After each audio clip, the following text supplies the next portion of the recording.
Now next हमारा जो term है वो है application of matrix.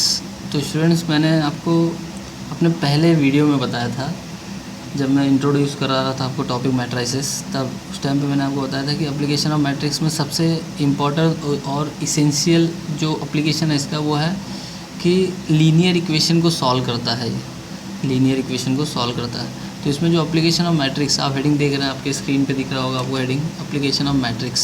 Application of matrix ये जो देख रहे हैं आप, इसमें जो सबसे पहला मेथड है मेथड ऑफ इन्वर्जन, और जो सेकंड मेथड है मेथड ऑफ रिडक्शन, और दोनों के दोनों मेथड्स आपको सिर्फ और सिर्फ लीनियर इक्वेशन सॉल्व करने में मदद करेंगे। लीनियर इक्वेशन सॉल्व करने में मदद करेंगे। लीनियर इक्वेशन में मैंने बताया, लीनियर इक्वेशन में जैसे x + y = 2, x + 3y = 4। तो अगर x = 1 है, इसका मतलब ये लीनियर इक्वेशन इन 1 वेरिएबल है। x + y = 2 है, तो इसका मतलब लीनियर इक्वेशन इन 2 वेरिएबल, क्योंकि उसमें x और y दोनों हैं। x + y + z = 3 है, तो इसका मतलब इसमें लीनियर इक्वेशन इन 3 वेरिएबल। तो x + y = 2 मिलेगा, तो इसका मतलब 2 वेरिएबल है, तो आपको हमेशा 2 × 2 मैट्रिक्स मिलेगा। अगर आपके पास x + y + z = 3, यानी x y z 3 वेरिएबल है, तो आपको हमेशा 3 × 3 मैट्रिक्स मिलेगा। अब यहाँ पे जो सबसे इम्पोर्टेंट बातें हैं वो ये है कि नंबर ऑफ़ वेरिएबल और नंबर ऑफ़ इक्वेशन सेम होना चाहिए, तभी आप यहाँ पे मैट्रिसेस अप्लाई कर सकते हैं। आप ध्यान से सुनिए मेरी बात। नंबर ऑफ़ इक्वेशन और नंबर ऑफ़ वेरिएबल सेम होनी चाहिए। जैसे कि आपके पास x + y + z = 1, ये पहला इक्वेशन है आपका। अगर आप नहीं समझ पा रहे हैं तो आप वीडियो देखते हुए इसको लिख सकते हैं, जो एग्जांपल मैं बोल रहा हूँ। x + y + z = 1, x + y - z = 2, ये 2 इक्वेशन है और इसको मुझे सॉल्व करना है। तो मैं इसमें मैट्रिक्स अप्लाई नहीं कर सकता, क्योंकि यहाँ पे x y z 3 वेरिएबल है, लेकिन इक्वेशन कितने हैं? सिर्फ 2। तो इस टाइप के टर्म में मैट्रिक्स अप्लाई नहीं होगा। तो यहाँ पे नंबर ऑफ़ वेरिएबल और नंबर ऑफ़ इक्वेशन क्या होने चाहिए? दोनों सेम होने चाहिए। तो मेथड ऑफ इन्वर्जन स्टार्ट करते हैं स्टूडेंट्स। तो कंसीडर इक्वेशन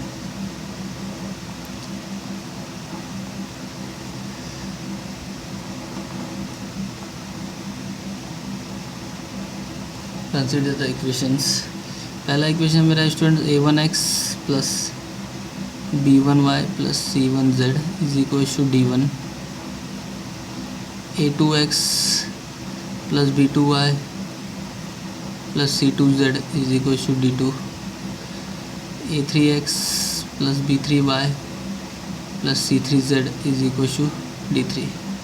अब मैं आपको बता दूं कि a1 b1 c1, a2 b2 c2, a3 b3 c3 ये सब कांस्टेंट है। d1 d2 d2 3 d1 d2 d3 ये सब क्या है? कांस्टेंट है। इसमें वेरिएबल क्या है? x y z।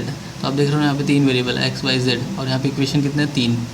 तो नंबर ऑफ़ वेरिएबल और नंबर ऑफ़ इक्वेशन अगर सेम है तभी आप मेथड ऑफ इन्वर्जन अप्लाई कर सकते हैं, यानी मैट्रिक्स से उसको सॉल्व कर सकते हैं। तो अब यहाँ पे इसको इस फॉर्म में लिखते हैं। क्या करते हैं कि जो इक्वेशन का कोएफिशिएंट्स है ना, सबको एक मैट्रिक्स में लिखते हैं। तो a1 a2 a3 b1 b2 b3 c1 c2 c3, ठीक है। ये सारे कोएफिशिएंट आ गए।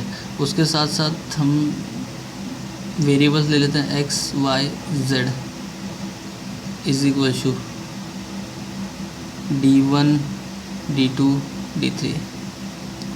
अब देखिए स्टूडेंट्स, आपके मन में क्वेश्चन होगा कि सर आपने ऐसे कैसे लिख दिया, ये जो इक्वेशन थे उसको मैट्रिक्स में कैसे कन्वर्ट कर दिया। ये कोई बहुत बड़ी बात नहीं है। अगर आप a1 का यहाँ पे इस मैट्रिक्स का मल्टीप्लाई इस मैट्रिक्स के साथ करें, इस मैट्रिक्स का मल्टीप्लाई इस मैट्रिक्स में अगर करेंगे तो आपको ये वापस से मिल जाएगा। जैसे कि a1 × x a1x हो जाएगा, + b1 × y + c1 × z। तो यहाँ पे इक्वेशन क्या मिल जाएगा? a1x + b1y + c1z। बाकी तो कोई टर्म एलिमेंट मिलेंगे नहीं।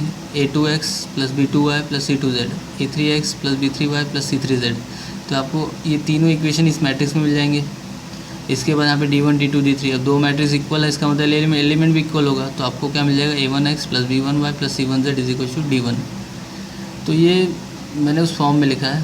तो आपको मैं बता दूं कि ये जो टर्म है, इसको हम हमेशा a कहेंगे। a हमारा मैट्रिक्स a होगा। यहाँ पे जो टर्म है,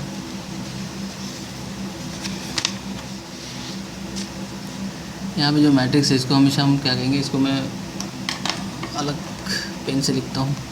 ये जो टर्म है इसको हम लोग a कहेंगे। a इसको क्या कहेंगे ए, ये जो टर्म है इसको हम एक्स कहेंगे, कैपिटल एक्स, और ये जो टर्म है हमारा हमेशा बी होगा, कैपिटल बी, यानी मैट्रिक्स बी होगा। तो अगर आप ध्यान से देखो तो किस फॉर्म में आ कन्वर्ट हो गया, A x is equal to B के फॉर्म में, A x is equal to B के फॉर्म में आ गया ये, therefore A x is equal to B के। ये जो प्रोसेस, जो मेथड मैं बता रहा हूँ, यही सेम प्रोसेस आपको इक्वेशन सॉल्व करते टाइम अप्लाई करना है। तो A x is equal to B मिल गया। तो ये A x is equal to B के फॉर्म में आ गया स्टूडेंट्स। इसके बाद हमको वैल्यू फाइंड करनी है एक्स की। हमको क्या वैल्यू फाइंड करनी है, एक्स की वैल्यू फाइंड करनी है।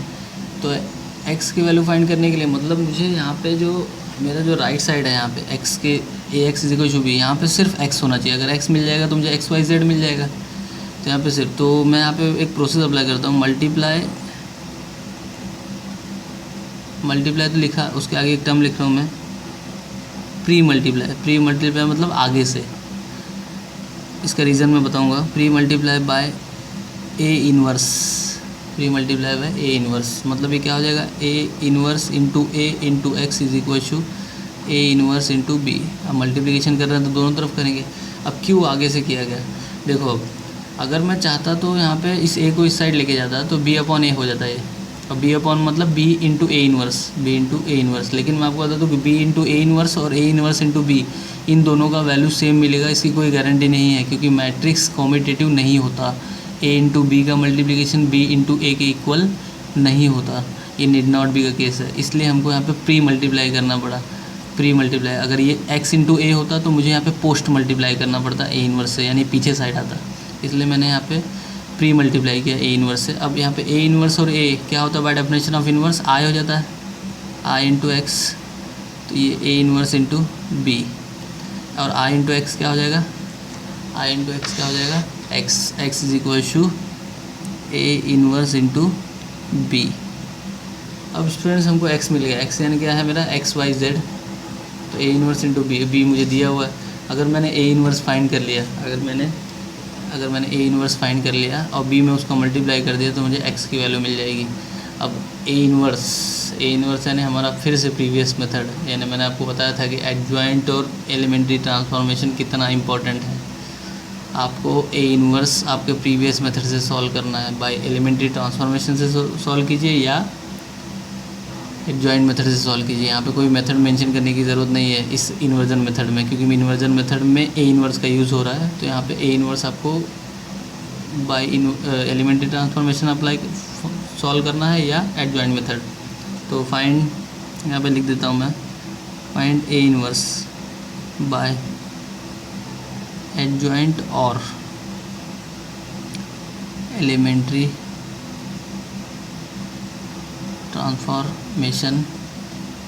Elementary transformation method. तो x is equal to a into A inverse of b. तो x is equal to a into A inverse of b, तो आपको ए इनवर्स मिल जाएगा, और ए इनवर्स जैसे मिलेगा आपको, आप उसको b में मल्टीप्लाई करेंगे तो आपको एक्स वाई जेड की वैल्यू मिल जाएगी x। तो मेथड ऑफ इन्वर्जन मैंने आपको एक्सप्लेन किया स्टूडेंट्स। तो मैंने आपको एक एग्जांपल उठाया आपके एक्सरसाइज से 2.3 से, x plus 2y is equal to 2 और 2x plus 3y is equal to 3। यहाँ पे मैट्रिसेस में बहुत नंबर ऑफ़ प्रॉब्लम्स दिए हुए हैं। आप जितना सॉल्व करेंगे उतना आपको मिलेगा। अलग अलग तरीके से आप खुद बना सकते हैं प्रॉब्लम्स इतने सारे, क्योंकि इक्वेशंस की तो कमी नहीं है हमारे पास, लीनियर इक्वेशंस की बहुत सारे प्रॉब्लम्स है। लेकिन मैं आपको बता दूँ कि मैट्रिक्स जो है ये सिर्फ और सिर्फ दो चीज़ों पे टिका हुआ है, एक एलिमेंट्री ट्रांसफॉर्मेशन और सेकेंड कंसेप्ट।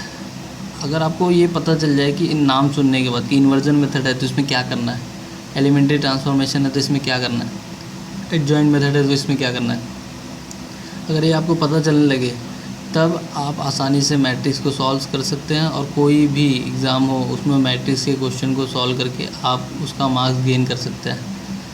तो यहाँ पे एग्जांपल दिया है on method of inversion, x plus 2y is equal to 2, 2x plus 3y is equal to 3, 2x plus 3y is equal to 3। तो यहाँ पे इसको सॉल्व कर सकते हैं। तो हम इसको लिखते हैं since ax is equal to b, ax is equal to b, it means a क्या होगा, कोएफिशिएंट होगा इसका 1, x का कोएफिशिएंट 1 है और x का कोएफिशिएंट कितना है 2, वाई का कोएफिशिएंट क्या है 2, वाई का यहाँ पे 3, और आपको पता है कि कैपिटल एक्स क्या है हमारा एक्स, और वाई, बी हमारा क्या है 2 यहाँ पे दिया हुआ है और 3। तो A x plus A x is equal to B के फॉर्म में कन्वर्ट हो गया। अब एक स्टेप है जो आपको बार बार लिखना है, तो यहाँ पे लिख देते हैं where a is equal to, ये सब स्टेप्स है जिस पे आपको मार्क्स मिलेंगे, आपको इसको मेंशन करना है 1 2 2 3। X is equal to x y and b is equal to 2 3। तो आपने लिख दिया। अब इसके बाद यहाँ पे आपको स्टेप लिखना है प्री मल्टीप्लाई, वही सेम स्टेप जो मैंने आपको कंसेप्ट में बताया था, pre multiplying a x is equal to b by a inverse, by a inverse. तो प्री मल्टीप्लाई करते हैं तो क्या हो जाएगा, ये a inverse into a into x is equal to A inverse into b. आपको ए इनवर्स को हमेशा आगे लिखना है क्योंकि प्री मल्टीप्लाई यानी आप जो टर्म है उसके पहले मल्टीप्लाई कर रहे हैं। अब ए इनवर्स इंटू ए क्या हो जाएगा, I into x is equal to A inverse into B, A inverse into B. Then आपको क्या मिल जाएगा, x is equal to A inverse into B, x is equal to A inverse into B. तो आप x is equal to A inverse into B, तो आपका जो target है वो क्या है, फाइंड ए इनवर्स, फाइंड ए इनवर्स। अब ए इनवर्स फाइंड करते हैं हम लोग। तो ए क्या है मेरा 1 2 2 3, ये मेरा ए है। अब आपको पता है कि ए इनवर्स फाइंड करते हैं हम लोग क्या चेक करते हैं कि इसका इनवर्स तभी एग्जिस्ट होगा जब इसका डिटरमिनेंट नॉट इक्वल टू 0 मिलेगा। तो डिटरमिनेंट फाइंड करते हैं, तो 3 1 जा 3, 2 2 जा 4, 3 माइनस 4 क्या देगा ये -1, और this is not equal to 0, therefore a inverse exist, therefore a inverse exist. तो स्टूडेंट्स ए इनवर्स एग्जिस्ट हो गया। तो ए इनवर्स एग्जिस्ट होने के बाद ये डिपेंड करता है आप पे कि आप इसको एडजॉइंट मेथड से सॉल्व करते हैं या एलिमेंट्री ट्रांसफॉर्मेशन से सॉल्व करते हैं। तो मैं इसको एलिमेंट्री ट्रांसफॉर्मेशन से सॉल्व कर रहा हूँ। तो by definition of inverse A into A inverse is equal to I. अब ये कितना है हमारा 1 2 2 3, ए इनवर्स हमको फाइंड करना है। आई कितना है हमारा 1 0 0 1। और एक ख़ास इन्फॉर्मेशन ये है कि अगर आप एलिमेंट्री ट्रांसफॉर्मेशन से प्रॉब्लम को सॉल्व करते हैं और आपको प्रॉपर वे से एलिमेंट्री ट्रांसफॉर्मेशन आ रहा है, तो मैं आपको बता दूं कि एडजॉइंट मेथड 3x3 मैट्रिक्स बहुत लेंदी हो जाता है, बहुत लेंदी। यानी वो जहाँ पे हमको 3 से 4 मिनट लगना चाहिए इनवर्स फाइंड करने में, एलिमेंट्री ट्रांसफॉर्मेशन में 2.5 to 3 मिनट्स लगते हैं। वहीं एडजॉइंट मेथड में 5 मिनट्स, कम से कम 5 से 6 मिनट जाते हैं, और कैलकुलेशन भी बहुत होता है। इसलिए कोशिश ये कीजिए कि हमेशा इस टाइप के क्वेश्चन में जहाँ पे रिडक्शन मेथड और इन्वर्जन मेथड दिखे, जहाँ पे XYZ की वैल्यू फाइंड करनी हो, वहाँ पे इन्वर्स आप फाइंड कीजिए। किससे? By elementary transformation method. तो ये आपको मिल गया students, A into A inverse is equal to I. तो हमारा जो पहला टास्क होता है यहाँ पे एलिमेंट को क्या बनाना होता है 1, ये पहले से 1 है तो एक टास्क कम हो गया। लेकिन उसके नीचे का एलिमेंट क्या होना चाहिए 0, क्योंकि इसको हमको क्या बनाना है आइडेंटिटी एलिमेंट। तो अप्लाई करते हैं, R2 बदलेगा, R2 माइनस इस 1 का, जो 1 यहाँ पे है इसका यूज़ करना है 2R1, R2 माइनस 2R1। तो R2 माइनस 2R1 करने के बाद हमारा जो पहला रो होगा वो सेम होगा 1 2, ए इनवर्स आई हमारा क्या है 1 0, ये भी सेम होगा। बदलेगा क्या, सेकेंड रो। सेकेंड रो बदलते हैं स्टूडेंट्स, सेकेंड रो बदलते हैं तो कैसे बदलेंगे सेकेंड रो। सेकेंड रो हमारा क्या हो जाएगा, 0 -1, और यहाँ पे क्या आ जाएगा 0 और 1। सेकेंड रो बदलेगा यहाँ पे -2, सॉरी -2 आ जाएगा यहाँ पे 1। देन इसके बाद जो नेक्स्ट टारगेट है हमारा, यहाँ पे क्या होना चाहिए 1, यहाँ पे -1 है तो मैं R2 को बदल रहा हूँ, R2 चेंजेस टू -R2, तो क्या आ जाएगा ये 1 2 0 1 A inverse is equal to, ये क्या हो जाएगा 1 0 2 -1। इसके बाद स्टूडेंट हमको उसको क्या बनाना 0, तो क्या हो जाएगा ये R1 changes to R1 minus, अब इस 1 का हेल्प लेना है जो हमने बनाया 2 R2, तो क्या हो जाएगा ये 1 0 0 1 A inverse is equal to, यहाँ पे वैल्यूज़ क्या मिलेंगे -3 2 और ये 2 -1 एज इट इज़। तो A इनवर्स कितना मिल गया स्टूडेंट्स हमको, A इनवर्स मिल गया -3 2 2 -1, ये हमको मिल गया A इनवर्स, हमको A इनवर्स मिल गया। तो स्टूडेंट्स A इनवर्स मिलने के बाद हमारे पास एक एक्सप्रेशन है, we know the expression, we have क्या, x is equal to A inverse into B। तो x इज इक्वल टू क्या हो जाएगा, A इनवर्स कितना मिला हमको -3 2 2 -1, और B कितना हमारा, B हमारा दिया है 2 और 3। तो स्टूडेंट इसका मल्टीप्लाई करते हैं तो x इज इक्वल टू क्या हो जाएगा ये -3 इंटू 2 -6 2 इंटू 3 +6 2 इंटू 2 2 -1 इंटू 3 -3। तो स्टूडेंट क्या मिल जाएगा, x इज इक्वल टू क्या मिल जाएगा हमको -6 + 6 0 2 -3 -1 2 -3 -1, और हमको पता है x हमारा क्या है, x और y, तो क्या हो जाएगा ये 0 -1। इट मीन्स स्टूडेंट्स x का वैल्यू क्या हो जाएगा, x is equal to 0 and y is equal to -1, x is equal to 0। और यहाँ पे जो मल्टीप्लाई किया मैंने आपको बताया था कि पहले रो का मल्टीप्लाई फर्स्ट कॉलम में करेंगे तो पहला एलिमेंट मिलेगा, तो पहले रो का मल्टीप्लाई फर्स्ट कॉलम में किया तो पहला एलिमेंट मिला, सेकंड थर्ड कॉलम है ही नहीं, इसलिए दूसरा तीसरा एलिमेंट ही नहीं मिलेगा, तो यानी एक एलिमेंट, फिर सेकंड रो का फर्स्ट कॉलम में 2 -3, तो ये 2 एलिमेंट मिले, और x मेरा क्या है x y, तो दोनों मैट्रिक्स क्या है इक्वल, और दोनों मैट्रिक्स इक्वल है तो डेफिनेशन क्या है इक्वल मैट्रिक्स का, x is equal to 0, element भी क्या होना चाहिए, इक्वल मैट्रिक्स का डेफिनेशन है कि एलिमेंट का मैट्रिक्स का ऑर्डर सेम होना चाहिए और एलिमेंट करस्पॉन्डिंग एलिमेंट क्या होना चाहिए सेम, तो x इज इक्वल टू 0 और y इज इक्वल टू -1, तो आपको वैल्यू मिल गई x is equal to 0 and y is equal to -1। तो ये आपका था स्टूडेंट्स, ये आपका मेथड था, मेथड ऑफ इन्वर्जन। मैं आपको फिर से यही बार मैं अपने हर वीडियो में ये दोहराऊँ हूँ कि मैट्रिक्स विदाउट प्रैक्टिस नहीं आएगा। अगर आपको मैट्रिक्स सॉल्व करना तो आपको प्रैक्टिस करना पड़ेगा, और सबसे ज़्यादा प्रैक्टिस आपको रो ट्रांसफॉर्मेशन और कॉलम ट्रांसफॉर्मेशन।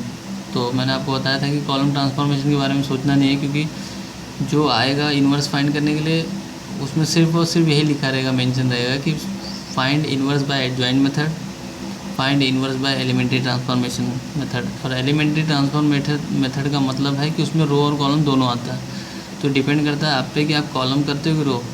अगर आप रो की प्रैक्टिस कर लेते हो, अगर आपको रो ट्रांसफॉर्मेशन आ जाता है तो कॉलम ट्रांसफॉर्मेशन अपने आप आ जाता है कि क्या करना है।